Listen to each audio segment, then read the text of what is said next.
Considering selling your house and yet you don't know what buyers are looking for to give you top dollar for your house. Here's a list of several things that you may want to consider, starting with number 1, garage door replacement.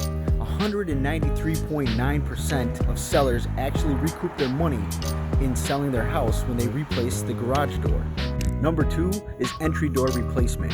188% of sellers who replace the entry door recoup their money. Number 3, 80% of sellers who replace the vinyl siding on their home recoup their money.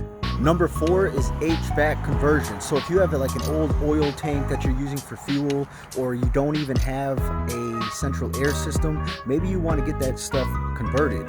So 66% of sellers that did this recoup the money in the sale of their home. Lastly, we have roof replacement. Now, a lot of people are huge on the roof.